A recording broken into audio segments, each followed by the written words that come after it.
Hello, എല്ലാവർക്കും ഇന്നത്തെ വീഡിയോയിലേക്ക് സ്വാഗതം. നമ്മൾ പഠിച്ചുകൊണ്ടിരുന്നത് ടെൻസുകളെ കുറിച്ചിട്ടാണ്.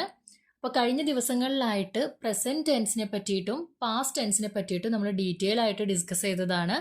ഇന്ന് നമ്മൾ പഠിക്കാൻ പോകുന്നത് ഫ്യൂച്ചർ ടെൻസിനെ പറ്റിയിട്ടാണ്. അപ്പോൾ മറ്റ് ടെൻസുകളിൽ പറഞ്ഞ പോലെ തന്നെ ഫ്യൂച്ചർ ടെൻസിലും 4 ആസ്പെക്ട്സ് ഉണ്ട്. Simple future, future continuous, future perfect continuous. 4 നമുക്ക് ഡിസ്കസ് ചെയ്യാം. സിമ്പിൾ ഫ്യൂച്ചർ ടെൻസ് നമ്മൾ യൂസ് ചെയ്യുന്നത് ഭാവി കാര്യങ്ങളെ പറ്റി പറയാൻ വേണ്ടിയിട്ടാണ്. ഇതിൻ്റെ ഒരു സ്ട്രക്ചർ എങ്ങനെയാണെന്ന് വെച്ചാൽ ആദ്യം സബ്ജക്റ്റ് വരും, പിന്നെ വില്ല് വരും, പിന്നെ വെർബിൻ്റെ ബേസ് ഫോം V1 ഫോമും വരും. ഇവിടെ സബ്ജക്റ്റ് സിംഗുലർ ആണോ പ്ലൂറൽ ആണോ എന്നൊന്നും നോക്കേണ്ട കാര്യമില്ല. സിംഗുലർ ആണെങ്കിലും പ്ലൂറൽ ആണെങ്കിലും നമുക്ക് എന്ത് ചേർക്കാം? വില്ല് എന്നുള്ളത് ചേർത്ത് കൊടുക്കാം. നമ്മൾ പറഞ്ഞു ഭാവിയിൽ നടക്കാൻ പോകുന്ന കാര്യങ്ങളെ പറ്റിയിട്ടാണ് സിമ്പിൾ ഫ്യൂച്ചർ ടെൻസ് യൂസ് ചെയ്യുന്നത്. അതായത് ഞാൻ എഴുതും, ഐ വിൽ റൈറ്റ് എന്നാണ് പറയാം. അവൾ നൃത്തം ചെയ്യും, ഷി വിൽ ഡാൻസ്. അവൻ നടക്കും, ഹി വിൽ വാക്ക്. അവർ വരും, ദേ വിൽ കം. ഇവിടെയൊക്കെ കണ്ടോ, ആദ്യം സബ്ജക്റ്റ് വന്നു, പിന്നെ വില്ല് വന്നു, പിന്നെ വെർബിന്റെ ബേസ് ഫോമും വന്നു. അപ്പോൾ സിമ്പിൾ ഫ്യൂച്ചർ ടെൻസിലുള്ള കുറച്ച് സെന്റൻസുകൾ കൂടി നമുക്ക് നോക്കാം. ഞാൻ നാളെ സ്കൂളിൽ പോകും, ഭാവിയിൽ നടക്കാൻ പോകുന്ന ഒരു കാര്യമല്ലേ. ഇത് നമ്മൾ എങ്ങനെയാ ഇംഗ്ലീഷിൽ പറയാ? I will go to school tomorrow. അവൾ നിന്നെ പിന്നീട് വിളിക്കും, she will call you later. ഞങ്ങൾ നിന്നെ സഹായിക്കും, വി വിൽ ഹെൽപ്പ് യു. ഞാനൊരു പുതിയ ഫോൺ വാങ്ങും, I will buy a new phone. അവർ നാളെ എത്തും, ദേ വിൽ അറൈവ് ടുമോറോ. ഞാൻ നിന്നെ കാത്തിരിക്കും, I will wait for you. Simple future tense പേര് പോലെ തന്നെ നല്ല സിമ്പിളാണ്. അതായത് ഭാവിയിൽ നടക്കാൻ പോകുന്ന ഏത് കാര്യത്തിനെ പറ്റിയിട്ടും നമുക്ക് ഈ ടെൻസിൽ കാര്യങ്ങൾ പറയാം. ഞാൻ നടക്കും, ഞാൻ പോകും, ഞാൻ വരും, ഞാൻ ചെയ്യും, ഇതൊക്കെ സിമ്പിൾ ഫ്യൂച്ചർ ടെൻസിലാണ് പറയുക. അപ്പോൾ സിമ്പിൾ ഫ്യൂച്ചർ ടെൻസ് യൂസ് ചെയ്യുന്നത് ഭാവി കാര്യങ്ങളെ പറ്റി പറയാൻ വേണ്ടിയിട്ടാണ്. അതിൻ്റെ സ്ട്രക്ചർ എങ്ങനെയാണ്? സബ്ജക്റ്റ്, അതിൻ്റെ കൂടെ ഒരു വില്ല് വരും, അതിൻ്റെ കൂടെ വെർബിൻ്റെ ബേസ് ഫോം V1. അപ്പോൾ സിമ്പിൾ ഫ്യൂച്ചർ ടെൻസ് ക്ലിയർ ആയില്ലേ? അടുത്തത് ഫ്യൂച്ചർ കണ്ടിന്യൂസ് ടെൻസ് ആണ്. ഇതെവിടെയാണ് യൂസ് ചെയ്യുക? ഭാവിയിൽ ഒരു കാര്യം നടന്നുകൊണ്ടിരിക്കുകയായിരിക്കും എന്ന് പറയാൻ വേണ്ടിയിട്ടാണ് ഫ്യൂച്ചർ കണ്ടിന്യൂസ് ടെൻസ് നമ്മൾ ഉപയോഗിക്കുന്നത്. ഇതിൻ്റെ സ്ട്രക്ചർ വരുന്നത് സബ്ജക്റ്റ്, അതിൻ്റെ കൂടെ വിൽ ബി, അതിൻ്റെ കൂടെ വെർബിൻ്റെ ING ഫോം. അപ്പോൾ നമുക്ക് കുറച്ച് ഉദാഹരണങ്ങൾ നോക്കിയാലോ. അവനൊരു പുസ്തകം വായിച്ചുകൊണ്ടിരിക്കുകയായിരിക്കും, he will be reading a book. അവൾ അത്താഴം തയ്യാറാക്കുകയായിരിക്കും, she will be cooking dinner. അവൻ TV കാണുകയായിരിക്കും, he will be watching TV. അവർ പരീക്ഷയ്ക്ക് തയ്യാറായിക്കൊണ്ടിരിക്കുകയായിരിക്കും, they will be preparing for the exam. അവർ വിവാഹ വാർഷികം ആഘോഷിക്കുകയായിരിക്കും, they will be celebrating the wedding anniversary. അപ്പോൾ ഫ്യൂച്ചർ കണ്ടിന്യൂസ് ടെൻസ് എവിടെയാണ് യൂസ് ചെയ്യുക? ഭാവിയിൽ ഒരു കാര്യം നടന്നുകൊണ്ടിരിക്കുകയായിരിക്കും എന്ന് പറയാൻ വേണ്ടിയിട്ടാണ് ഫ്യൂച്ചർ കണ്ടിന്യൂസ് ടെൻസ് നമ്മൾ ഉപയോഗിക്കുന്നത്. ഇതിൻ്റെ സ്ട്രക്ചർ എങ്ങനെയായിരുന്നു? സബ്ജക്റ്റ് വരും, അതിൻ്റെ കൂടെ വിൽ ബി വരും, അതിൻ്റെ കൂടെ വെർബിൻ്റെ ING ഫോം വരും. അപ്പോൾ ഫ്യൂച്ചർ കണ്ടിന്യൂസ് ടെൻസ് ഓക്കെ അല്ലേ? നമുക്കിനി ഫ്യൂച്ചർ പെർഫെക്റ്റ് ടെൻസ് എങ്ങനെയാണ് ഉപയോഗിക്കാമെന്ന് നോക്കാം. ഈ ഫ്യൂച്ചർ പെർഫെക്റ്റ് ടെൻസ് നമ്മൾ യൂസ് ചെയ്യുന്നത് ഭാവിയിൽ ഒരു കാര്യം നടന്നു കഴിഞ്ഞിട്ടുണ്ടാവും അല്ലെങ്കിൽ ചെയ്തിട്ടുണ്ടാവും എന്നൊക്കെ പറയാൻ വേണ്ടിയിട്ടാണ്.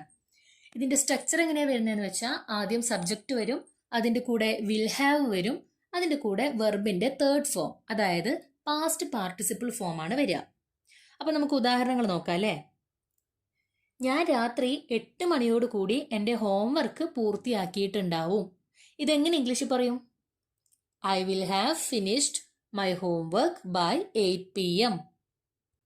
ഞങ്ങൾ എത്തുന്നതിന് മുമ്പ് അവൾ അത്താഴം തയ്യാറാക്കിയിട്ടുണ്ടാവും, she will have cooked dinner before we arrive. അതിഥികൾ എത്തുന്നതിന് മുമ്പ് ഞങ്ങൾ മുറി വൃത്തിയാക്കിയിട്ടുണ്ടാവും, we will have cleaned the room before the guest come. അടുത്ത പരീക്ഷയ്ക്ക് മുമ്പ് നീ ഇംഗ്ലീഷ് പഠിച്ചിട്ടുണ്ടാവും, you will have learned English before next exam. കുട്ടികൾ നാളേക്ക് പ്രൊജക്റ്റ് പൂർത്തിയാക്കിയിട്ടുണ്ടാവും, the children will have completed the project by tomorrow. അപ്പോൾ ഭാവിയിൽ എന്തെങ്കിലും ഒരു കാര്യം ചെയ്തിട്ടുണ്ടാവും, പൂർത്തിയാക്കിയിട്ടുണ്ടാവും, കഴിഞ്ഞിട്ടുണ്ടാവും എന്നൊക്കെ പറയാൻ വേണ്ടിയിട്ടാണ് ഫ്യൂച്ചർ പെർഫെക്റ്റ് ടെൻസ് നമ്മൾ യൂസ് ചെയ്യുന്നത്. അതിൻ്റെ സ്ട്രക്ചർ എങ്ങനെയായിരുന്നു?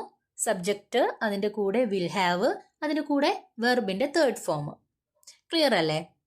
ഇനി നമുക്ക് പഠിക്കാനുള്ളത് ഫ്യൂച്ചർ ടെൻസിലെ 4ാമത്തെ ആസ്പെക്റ്റ് ആണ് ഫ്യൂച്ചർ പെർഫെക്റ്റ് കണ്ടിന്യൂസ്. ഇത് നമ്മൾ യൂസ് ചെയ്യുന്നത് ഭാവിയിൽ ഒരു കാര്യം തുടർന്നുകൊണ്ടേ ഇരിക്കുകയായിരിക്കും എന്ന് പറയാൻ വേണ്ടിയിട്ടാണ്. ഫ്യൂച്ചർ പെർഫെക്റ്റ് കണ്ടിന്യൂസ് ടെൻസിൻ്റെ സ്ട്രക്ചർ എങ്ങനെയാണെന്ന് വെച്ചാൽ ആദ്യം സബ്ജക്റ്റ് വരും, അതിൻ്റെ കൂടെ വിൽ ഹാവ് വരും, അതിൻ്റെ കൂടെ ബീൻ വരും, പിന്നെ വെർബിൻ്റെ ING ഫോമും കൂടെ വരും. അപ്പോൾ നമുക്ക് ഉദാഹരണങ്ങൾ നോക്കാം. അടുത്ത മാസം ആവുമ്പോൾ ഞാനിവിടെ 2 വർഷമായിട്ട് ജോലി ചെയ്തുകൊണ്ടിരിക്കുകയായിരിക്കും. അതായത് സിമ്പിളായിട്ട് പറഞ്ഞാൽ അടുത്ത മാസമായി കഴിഞ്ഞാൽ ഞാനിവിടെ ജോലി ചെയ്യുന്ന ഡ്യൂറേഷൻ എത്രയായിട്ടുണ്ടാവും? 2 വർഷമായിട്ടുണ്ടാവും. ഇത് പറയാൻ വേണ്ടിയിട്ട് നമുക്ക് future perfect continuous tense use ചെയ്യാം. അപ്പോൾ എങ്ങനെ ഇത് ഇംഗ്ലീഷിലേക്ക് മാറ്റുക? I will have been working here for 2 years next month. മാച്ച് അവസാനിക്കുമ്പോൾ അവർ 3 മണിക്കൂറായി ക്രിക്കറ്റ് കളിച്ചുകൊണ്ടേ ഇരിക്കുകയായിരിക്കും. They will have been playing cricket for 3 hours when match ends. നമ്മൾ അവനെ കാണുമ്പോൾ അവൻ രാവിലെ മുതൽ പഠിച്ചുകൊണ്ടേ ഇരിക്കുകയായിരിക്കും. He will have been studying since morning by the time we see him. അപ്പോൾ ഭാവിയിൽ ഒരു കാര്യം നടന്നുകൊണ്ടിരിക്കുകയായിരിക്കും അല്ലെങ്കിൽ ചെയ്തുകൊണ്ടിരിക്കുകയായിരിക്കും ഇങ്ങനെയൊക്കെ പറയാൻ വേണ്ടിയിട്ടാണ് ഫ്യൂച്ചർ പെർഫെക്റ്റ് കണ്ടിന്യൂസ് ടെൻസ് നമ്മൾ യൂസ് ചെയ്യുന്നത്. ഇതിൻ്റെ സ്ട്രക്ചർ എങ്ങനെയായിരുന്നു? സബ്ജക്റ്റ്, അതിൻ്റെ കൂടെ വിൽ ഹാവ് വന്നു, ഒരു ബീൻ വന്നു, വെർബിൻ്റെ ING ഫോമും വന്നു. അപ്പോൾ നമ്മൾ പ്രസൻറ്റ് ടെൻസും പാസ്റ്റ് ടെൻസും ഫ്യൂച്ചർ ടെൻസും ഡിസ്കസ് ചെയ്ത് കഴിഞ്ഞു. എവിടേക്കാണ് യൂസ് ചെയ്യുക, അതിൻ്റെ സ്ട്രക്ചർ എങ്ങനെയാണ്, എക്സാമ്പിൾസ് ഏതൊക്കെയാണ്, ഇതൊക്കെ നമ്മൾ കണ്ടു. ഇംഗ്ലീഷിൽ 3 ടെൻസാണുള്ളത്. ആ ഓരോ ടെൻസിനും 4 ആസ്പെക്ട്സ് വീതമുണ്ട്. അങ്ങനെ ടോട്ടൽ 12 ടെൻസുകളുണ്ട്. ഇതിൽ തന്നെ past perfect continuous, future perfect continuous, ഈ 2 ടെൻസുകളും നമ്മൾ വളരെ റെയർ ആയിട്ട് മാത്രമേ നമ്മളുടെ ഡെയിലി ലൈഫിൽ യൂസ് ചെയ്യാറുള്ളൂ. നമ്മളിത് കോമൺ ആയിട്ട് യൂസ് ചെയ്യുന്നില്ലെങ്കിലും ടെൻസുകൾ പഠിക്കുന്ന സമയത്ത് എവിടെയാണിത് യൂസ് ചെയ്യുക, അതുപോലെ ഇതിൻ്റെ സ്ട്രക്ചർ എങ്ങനെയാണെന്നൊക്കെ നമ്മൾ പഠിച്ചല്ലേ പറ്റുള്ളൂ. അപ്പോൾ ഫ്യൂച്ചർ ടെൻസ് നിങ്ങൾക്ക് ക്ലിയർ ആയെന്ന് വിചാരിക്കുന്നു. ക്ലിയർ ആയെങ്കിൽ ലൈക്ക് ചെയ്യാനും ഷെയർ ചെയ്യാനും സബ്സ്ക്രൈബ് ചെയ്യാനും മറക്കരുത്. Thank you for watching.